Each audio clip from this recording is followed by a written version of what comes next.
The streaming wars. Over the past 10 or so years, streaming services have completely exploded into popularity, but I don't think it's controversial for me to say that at this point, we have way too many. Like, I swear, we're getting a new streaming service every couple years. Obviously, you have the very popular ones that a lot of people use, like Disney Plus, Netflix, Max, Hulu, you get the idea. But then you have the other caliber of streaming services that not many people seem to use and that aren't as popular, such as, I don't know, let's just pick one out of the bunch. Hallmark Now. Why is there a streaming service for Hallmark and who is buying it? I don't even know who the target demographic of this would be. I guess divorced moms? I don't know. Another streaming service that isn't as popular is Peacock, which is one of those things that I still struggle to say with a straight face. Frankly, this streaming service sucks. I mean, it has very little to offer. The only somewhat remotely interesting thing that it had to offer was the Five Nights at Freddy's movie at release. Now, believe it or not, streaming services were not always this oversaturated. I know, it's going to be so hard to believe. Netflix used to be great at some point. For all the little youngins watching, sit down and allow me to explain the wonders of Blockbuster. And to anybody who is my age or older and recognizes that name, either has sweet fond memories of going out with your parents to rent out a movie, or it could have triggered your PTSD and you just remembered the fact that you technically still owe them $14.95 in late fees for a copy of Disney Pixar's Cars that you never even returned. I'm a criminal. Oh my. Now, Netflix put Blockbuster completely out of business, just wiped them off the map.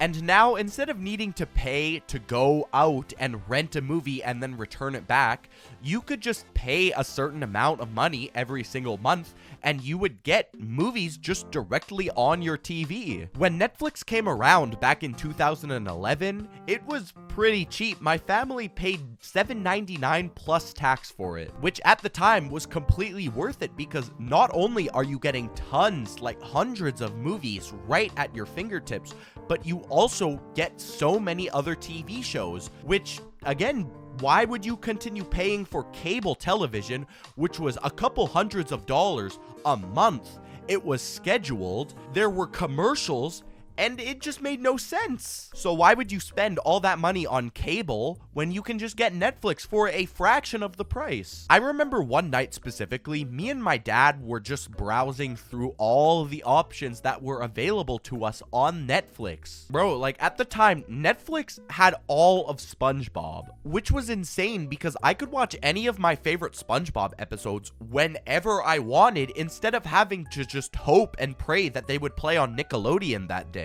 And for the next few years, yeah, we used Netflix pretty much almost every single day from at least what I can remember. Again, it was almost everything that you wanted to watch right there, and you could watch it. So that was pretty cool. Eventually, I'm pretty sure that it did kill off cable television. At least I'm just assuming so because I don't see anybody under the age of 75 still using cable television. And honestly, good, because cable television is such a huge scam. I mean, you're paying hundreds of dollars for something that there isn't even a guarantee it's going to play on cable television. And on top of that, there's a ton of commercials. Like, what? These commercial breaks weren't short either. They weren't like quick 30-second unskippable ads on YouTube. No, they were like 3-4 minutes. So yeah, streaming pretty much just took over cable, which is a very good thing. Eventually, though, other corporations started to notice. Corporations were thinking something like, ho ho ho, by the way, I'm a corporate businessman. Why would we give away our properties to one streaming service when we can just create our own? The next big streaming service I remember showing up was Disney Plus. I remember when Disney Plus first came out, I wasn't too impressed because it was literally just all of their old Disney movies. not even all of their Disney movies at that point, because they were still waiting for the licenses to expire on other streaming services like Netflix. So yeah, when Disney Plus first came out, it wasn't the biggest thing ever. It wasn't the most popular, but you know, it was all right. Hulu is another streaming service that was really popular. You were able to watch shows like Family Guy, The Simpsons, American Dad. Now, I know a lot of you are going to be shocked that, yes, people actually do watch Family Guy without Subway Surfers gameplay. It is possible.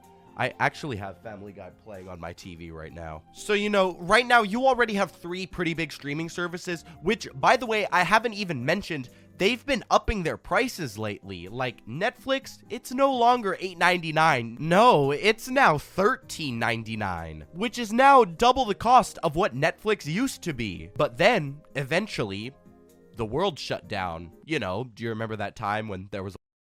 Now this is where corporate greed truly took over. A lot of people were doing quite literally nothing. Like during this time, people were doing actually nothing but sitting in their beds, playing video games, watching TV, because there wasn't really anything to do. Like, you're not allowed to go outside or anything. So it was at this point where more streaming services started to pop up.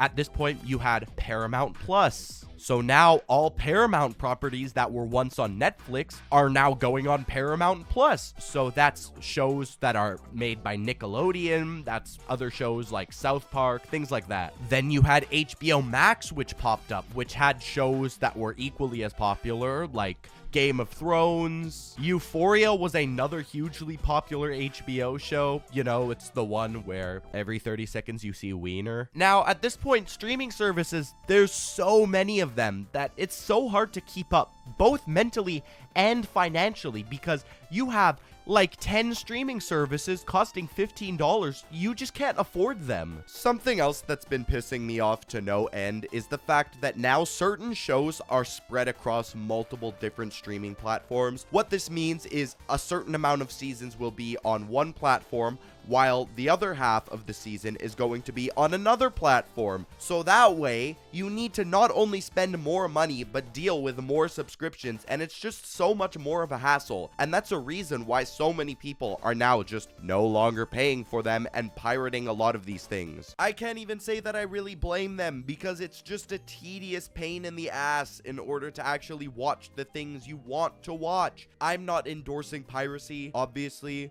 because I'm not allowed to do that, but a lot of people are now doing it because they're frustrated with that fact. And it's not just that. Most streaming services now are implementing advertisements into their paid subscriptions, which is exactly what YouTube does. The only difference is you don't pay for YouTube. You watch it for free, and there are advertisements. Yes, in fact, you're probably going to get an advertisement right now. Did you get an ad? That would be awesome if you got one. If not, haven't I done this bit already? As of recently, we've been seeing a lot of these streaming services merge together. The most notable one, obviously, being Disney. I say obviously like everybody knows this. I'm sorry. The most notable being Disney and Hulu, where they recently just merged together. And now, instead of needing to pay for both services separately, you can now just pay one large amount and get both of them all in one package without advertisements, mind you. So that's kind of cool, I guess. Now, I was going to end the video here, but as of a few days ago, Chick-fil-A has announced that they are releasing a streaming platform. This just proves my point even more. In what world does Chick-fil-A need to be making a streaming platform? What type of content are they going to make? Are they just going to make chicken commercials with their little cow? Eat more chicken. Like, bro, what the I don't really know what else I can say about streaming services other than I really hope that we see more mergers in the future, because I'm tired of paying for multiple different services. The only service... Sorry, I'm sick. The only service I've been a really big fan of is Crunchyroll. Crunchyroll is the only subscription that I don't think really has ever let me down. Shout out all my big Crunchyroll users. And yeah, honestly, that's pretty much it. Thank you guys so much for watching. Let me know what your favorite streaming service is down in the comments below. Thank you guys again so much. I know this was different, but yeah, I love you. Thank you. Bye. into the flood again. Same old trip it was back then. So I made a big mistake.